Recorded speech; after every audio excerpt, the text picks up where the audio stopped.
Hi everybody and welcome to a new video in the Generating Melodies with LSTM Networks series.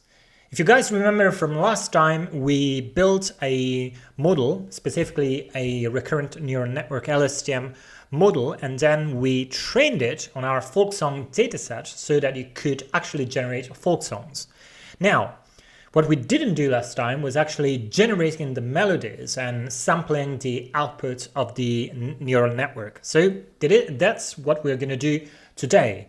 So first of all, I want to create a new file that I'm going to call Melody Generator. Okay, good. So what we'll do today basically is creating a new class that we'll call Melody Generator, and this is going to be a kind of a wrapper class that will go around our Keras model, and it will provide us with utilities that we can use to actually generate folk songs and then to manipulate that and to convert them from our encoding into MIDI. Okay, so let's get started with today's work.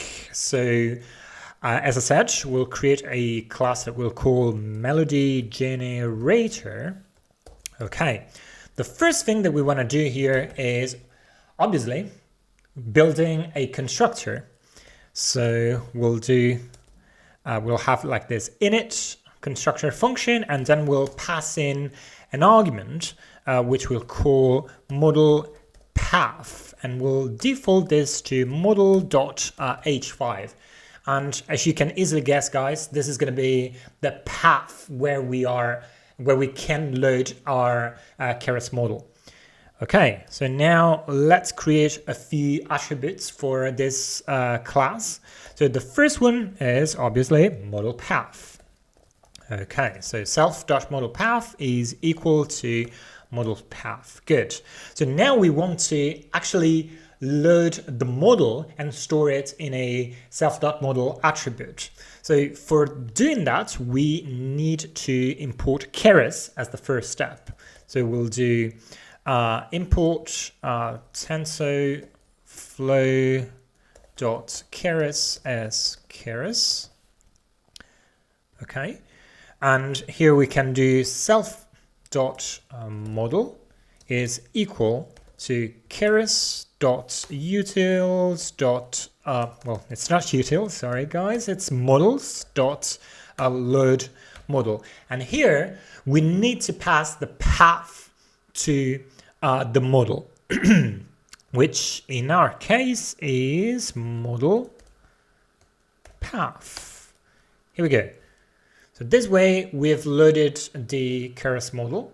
So the next thing that we want to do is also have a couple of attributes that keep some information that's going to be key for generating melodies. So one is the sequence length that we've used for training, and well, it's not that. So we're going to use that information for creating an attribute that we'll call start symbols, and you'll see what that is in a second.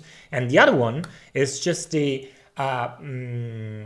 lookup table, so the mappings that we have for moving from our time series music representation to integers and vice versa. So it's this guy over here. Okay, so let's start with this. So first of all, we want to import the JSON package because we're going to need to load a JSON file, and then from preprocessor, from preprocess, we'll import a couple of constants here. So one is sequence length, and okay, we'll do this. And then the other one is this mapping path, right? Which is this mapping.json here. Okay, here we go. Cool.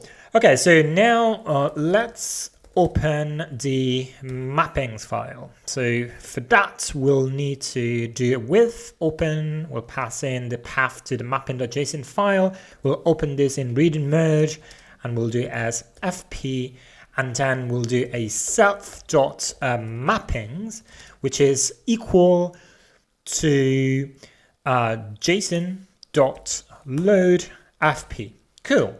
So this way, we're just gonna load this lookup table, this as a dictionary in our mappings, underscore mappings attribute.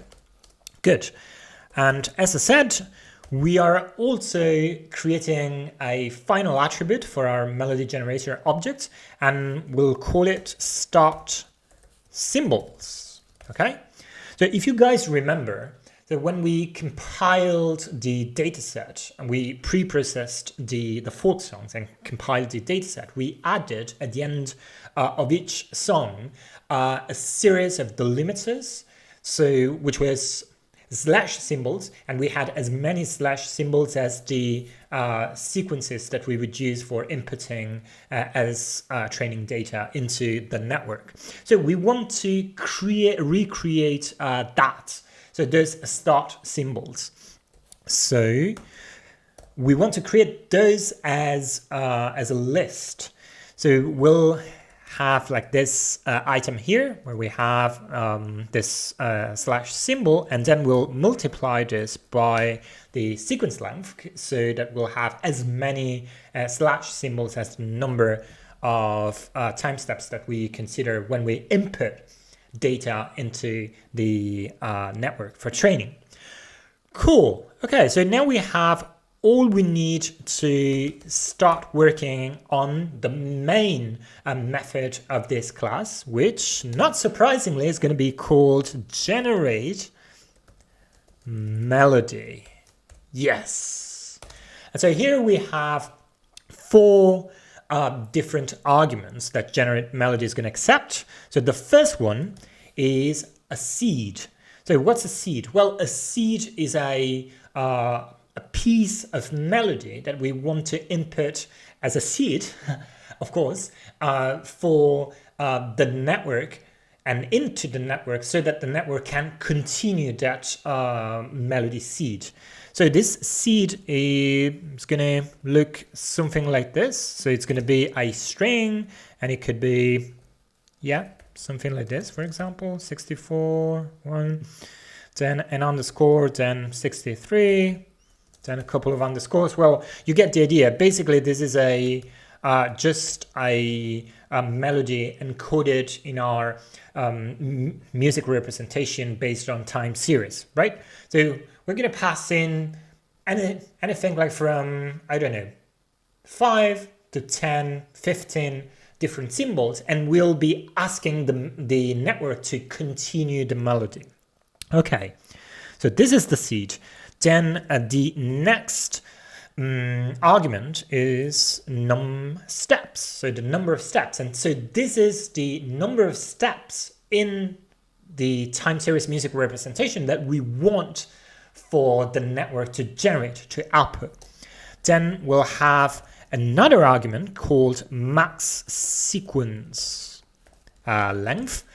So this is an interesting one because this basically tells us how many steps we want to consider in the seed for the network, because the seed, as you'll see in a while, is going to grow like very, very large, so to 150 different symbols, steps, right?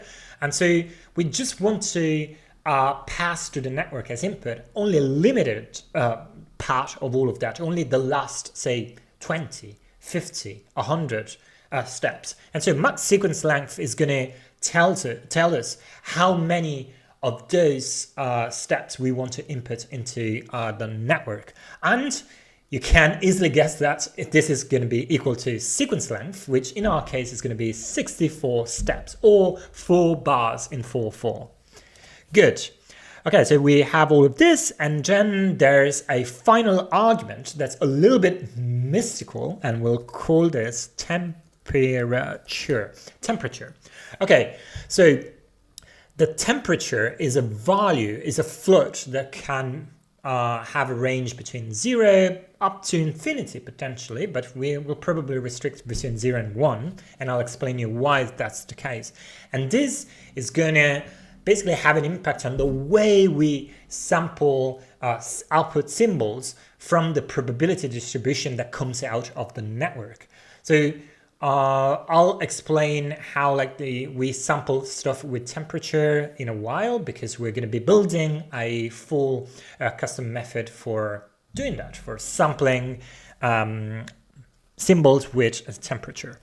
Okay, so now we can start. So the first thing that we want to do here is to create I'd say a melody with, let's say, create a seed with a start symbol. Okay, so we'll start from the seed. We know that the seed is a string, but we want to convert that into a list, because it's going to be way easier just to manipulate a seed. Manipulate the seed as a list. So we'll do a seed dot split, so that we can split our string and put it in a nice list. And here we'll also do another thing. So we'll create a melody variable that's going to be a list, and we'll initiate the melody to our seed. Okay, and that's logical, right? Because the melody is going to store all the symbols that that are going to be produced by the network. But the first symbols are already given, and they are part of the seed. And so we're just going to initiate the melody with the seed itself. Okay.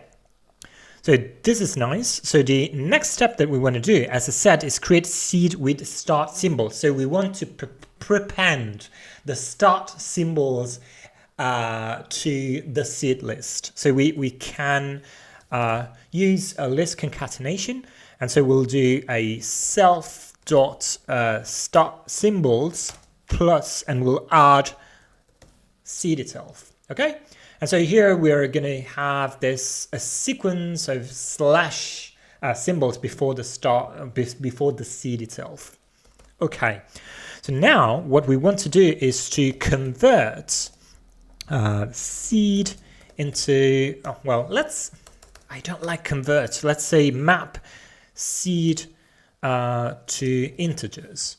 So in other words, what we're doing is we're reading the seed list that has all of these keys here in the lookup table, and we want to map that onto the relative integers. Because you should know it by now, we'll be using these integers as a way of inputting data into the network. Okay, so we can do a seed, and we'll call it seed. Let's call it just seed. And then here we can do we can create a list comprehension. And so here we'll say that self dot mappings, and then we'll take the symbol for symbol in seed. Okay, so here we are basically creating a list, and we are mapping all the elements of the seed list onto the relative integers using our mappings dictionary here. Okay, so this looks good. Okay, so now we have the seed that's been mapped to integers. So we have all we need to start generating the symbols that we want from our network. Now, this is going to be a thing that we'll do multiple times, to be precise, as many times as the num steps, right? So we want to create a for loop. And so we'll do a for underscore, because we really don't care about this variable, and we'll do for underscore in a range num steps. Okay, and so here we'll have our magic where everything is going to happen here. So the first thing that we want to do is to limit the seed to the max sequence length. Okay, so we just want to consider the last relevant steps in the seed sequence. So we'll do something like this. So we'll say seed is equal to seed, and we'll use slicing here, and we'll say that we'll take everything. So basically with this syntax, we are taking all the last max sequence length events in the seed list. Okay. So now, yeah, let me just create a little bit of space here. Okay. So now the next step is to one hot encode the seed. Okay. So as you know, guys, or as you should know from my previous video, so we should convert the integer mapping into a one hot encoding. Now, if you don't know what one hot encoding is, I'm not going to bother re-explaining that in this video, but just go check out my previous video. So here we'll do a seed. Yeah, let's call it one hot seed. And here we should use a utility function from Keras that we can use for one hot encoding our seed sequence. Okay, so here we'll do a Keras dot utils dot to categorical, and we'll pass in seed, and then we can specify the number of classes, which are going to be the number of items that we'll have in each time step of the seed. And this is going to be equal to the overall number of symbols that we have in our mapping. And we can easily calculate it by taking the length of self dot mappings. Good.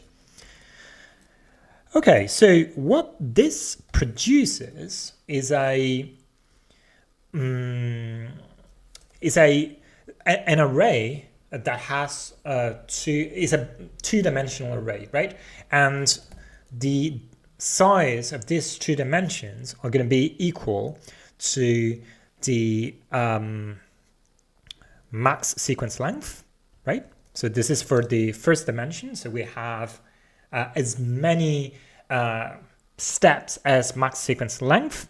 And then for the second dimension, we have a size which is equal to the number of symbols in the vocabulary, right?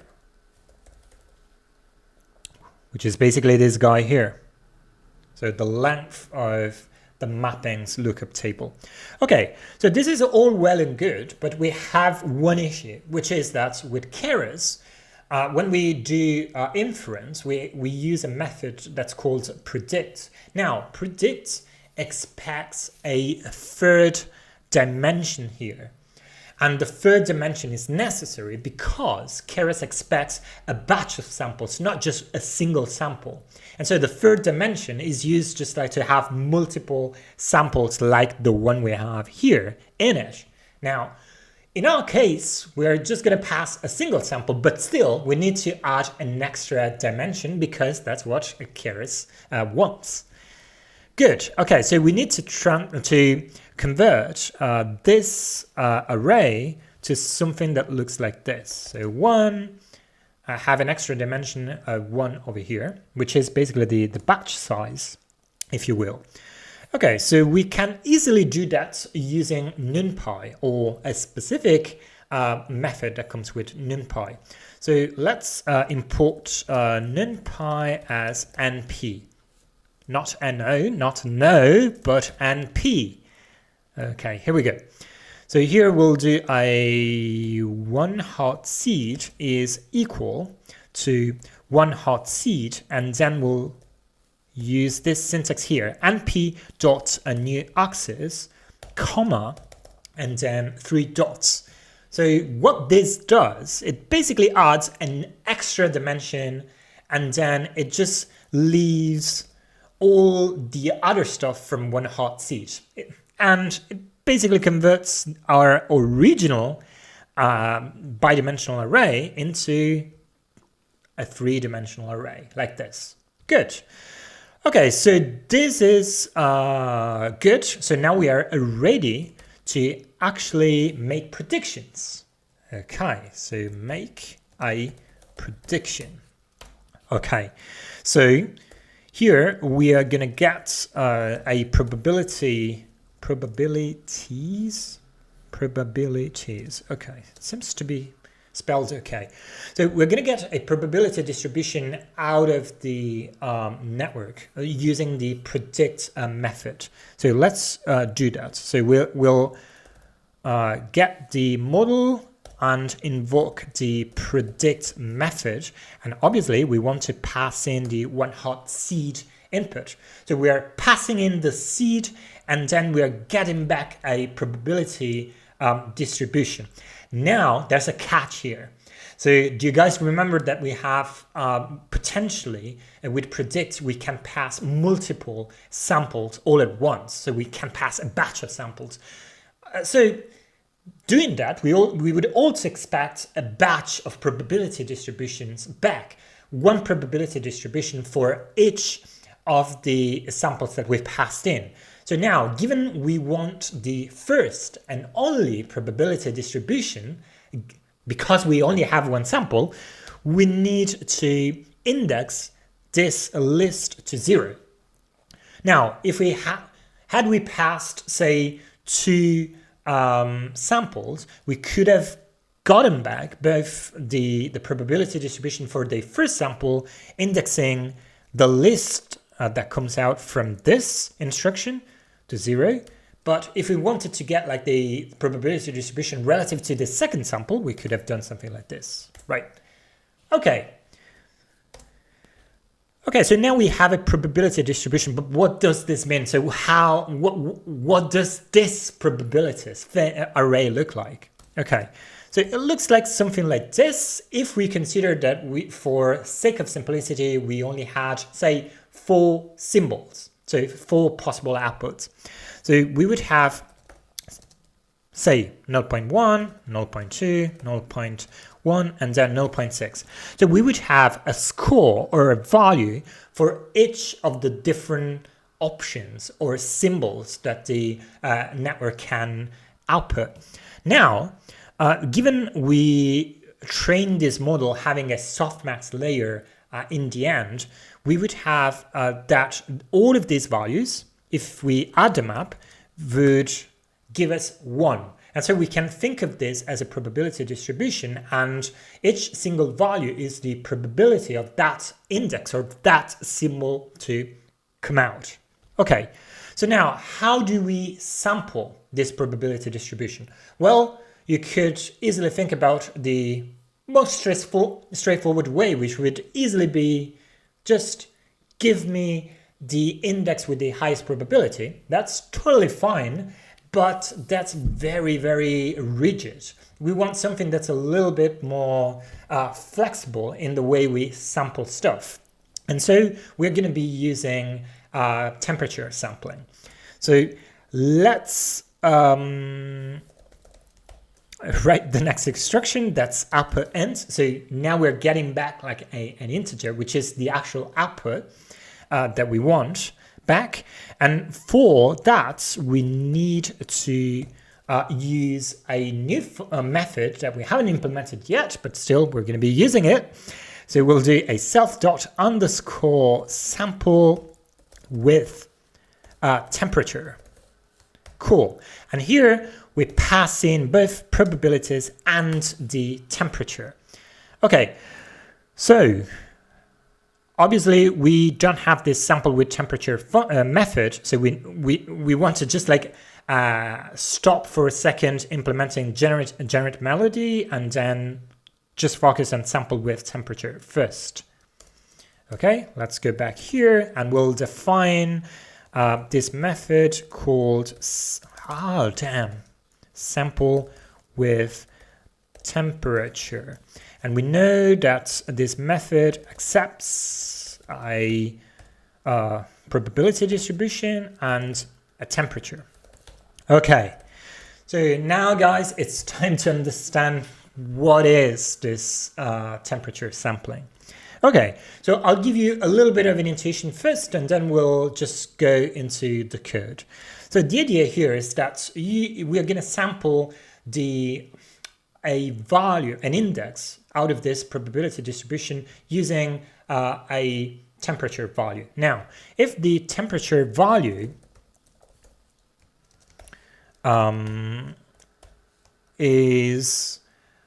goes towards infinity, so it's a very, very big number, then what happens is that the probability distribution gets completely like remodeled, and basically all the different indexes, all the different values tend to have the same distribution. So the probability distribution just becomes a homogeneous distribution, and it's as if you were randomly picking one of the indexes randomly. Okay, so that is if the temperature goes towards infinity.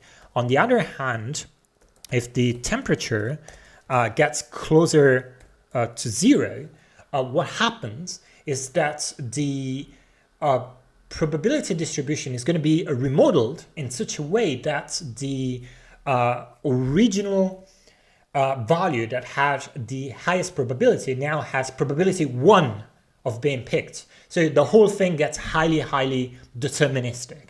Okay, and the base case is if the temperature is equal to 1. If that's the case, then we just use a normal sampling where the probability distribution is the one that we received out of the network. So nothing changes there. So in other words, you can think of this sampling as a way of deciding how much explorative or creative you want to get with your network. So the closer you get to zero and the more rigid the sampling will be and the more deterministic, the higher numbers the higher values you provide for the temperature and the more unpredictable the sampling will be. Okay, so now let's understand what actually happens here and what are like the mathematical operations that we should use in order to create this weird way of sampling stuff. Okay, so here we'll create predictions, a variable.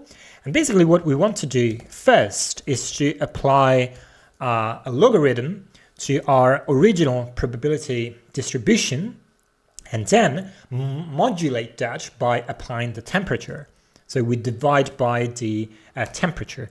Now we're going to resample the probability distribution using the applying the softmax function. So probabilities now is going to be equal to np dot exponential. We'll pass in the predictions. We can do np dot sum, and then we'll do np dot exponential, and we'll pass in the predictions. Okay, so now let's focus for a second on these two instructions. So the first one here, as I said, we take the logarithm of the probability distribution here, and then we apply temperature with a large value here. So we're going to get a distribution. These predictions is going to be, we're going to have like smaller values. And now if we have like small values, what happens is that by applying the softmax function, the probability distribution is going to be softer. So the differences between the different values for the different items is going to shrink really. And so you're going to have like a more homogeneous distribution. On the other hand, if you use a small temperature, these predictions here are going to be larger numbers. And then when we apply the softmax function to this, we're going to have a probability distribution that's going to be way more conservative. So what do I mean by conservative? I mean that the values that originally had a higher score are way more likely to be picked. In the extreme case, so you're going to have that the value which had the highest score is going to be the one that's going to be picked 100% for sure. Okay, good. I hope you got the idea of this temperature sampling. But now that we have this remodeled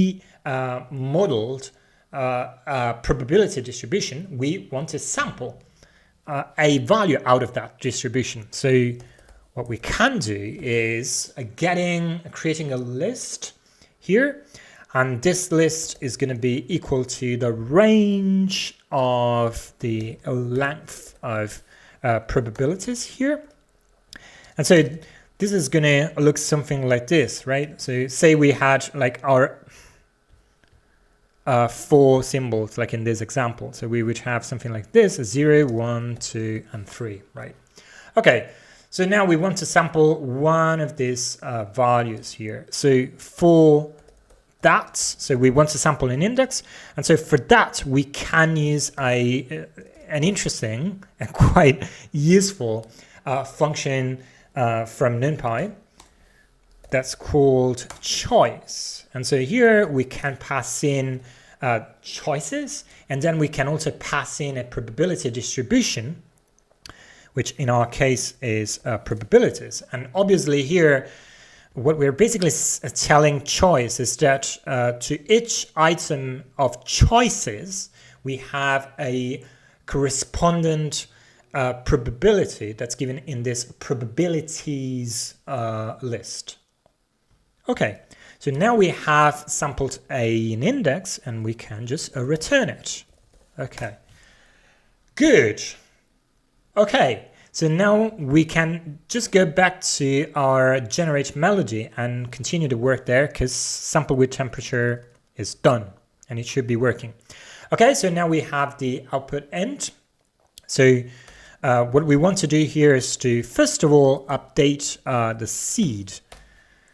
Okay, so how do we update the seed? Well, this is super straightforward, because now at the new pass, at the new iteration, we want to append the output end to the seed itself, so that we can feed it into the network for the next step. So we'll do a seed dot append, and we'll pass in the output end. Okay, good. Now the next step is to map int to our encoding. Okay, so now what we want to do is to map this in an int value, that's what we are getting back from the network, and map that onto a symbol like this. It could be R, it could be this MIDI and note numbers, or it could be this slash symbol over here. Okay, so we just want to go the way back to the keys starting from the values. Okay, so how can we do that? Well, that is like quite straightforward to do. So we can use another list comprehension here, and so we'll say that we'll take K, which stands for key, for KV, so key value in self.mappings.items. So if we were to do just this, we get a list with all the keys in the mappings dictionary, but we're interested only in the key that's corresponding to the current value, which is our output int. So here we need to add a conditional. So we'll do if the value v is equal to output int. Now what we're going to get out of this is a list with a single item, which is the key or the symbol which is corresponding to the actual value. So we want to get that symbol, and so we can index this list and just get like the value at index 0. Okay, so now we have our output symbol. That could be the R symbol for rest, it could be the slash, or it could be any MIDI note number. Good. Okay, so the next thing that we want to do is we want to check whether we are at the end of a melody. So how can this happen? Well, it turns out that the one of the options, one of the symbols that the network has available is the new song, right? and that is the slash symbol. And so if we see that slash symbol, it means that the network thinks that we are at the end of the melody. So it doesn't make any sense to continue moving on with the for loop and going to the next step, because we're done. The melody is done. Okay, so we need to check for that. And so we could say that if the output, not the output int, but the output symbol is equal to the slash symbol, then we are at the end of the melody, and so we can break from the for loop, right? But if that's not the case, we can update the melody, and we'll do something similar to what we did with when we updated the seed. And so we'll do a melody dot append, but here instead of appending the int, we'll append the output symbol. Okay, good. So now we can return the melody. Good. Nice. So we should be done with this generate melody method. So now if everything works as it's supposed to be, so we should be able to generate a whole melody sequence starting from a seed. Okay, so now let's try to put this stuff in action. So we'll do, as always, if if name is equal to main, then first of all we want to instantiate a melody generator object, and so we'll do melody generator. Then we want to create a seed. So now I'm going to create a seed by just looking at our data set with all the songs, the melodies that we have here. So I'm going to randomly pick one, and I'm going to pick, I don't know, up until here. So this is going to be our seed. I'm going to paste it here. Okay, and now I want to generate a melody. So we'll do a mg melody generator dot generate melody, and we'll pass in the seed.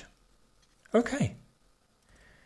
Along with the seed, we need to pass a bunch of other arguments. So the number of steps, the max sequence length, and the temperature. Okay, so for the number of steps, let me just put in 500. So I'll give a lot of time to the network, a lot of steps to the network to arrive at the end of the melody in its natural ending. And then for the max sequence length, I'll use just sequence length so that we are inputting data with a sequence with 64 items in it. And for the temperature, yeah, let's say I'm going to give it a 0.7. Okay. Good. So now we have the melody, which should be in a list format. And so we'll do a print melody. And okay. So I think we should be good to go here. So now I'm going to run this script, and hopefully we should be able to see a melody if we don't have any mistakes.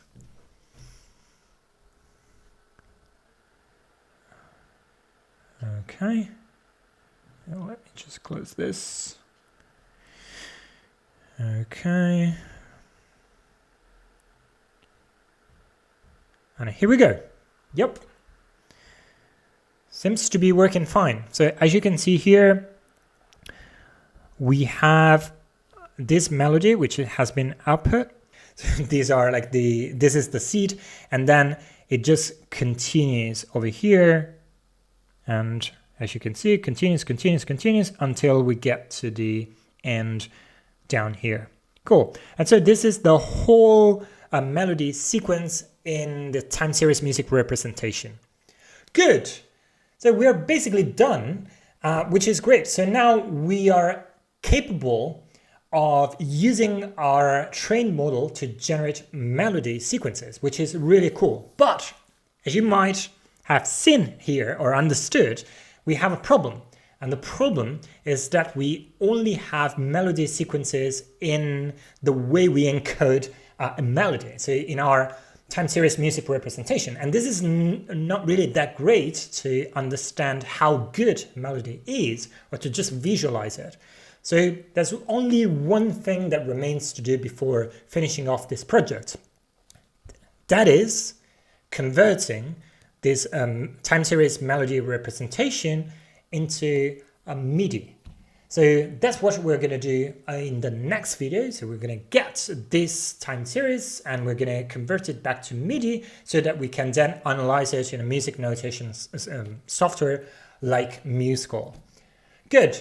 So I hope you've enjoyed this video and that's been very instructive for you.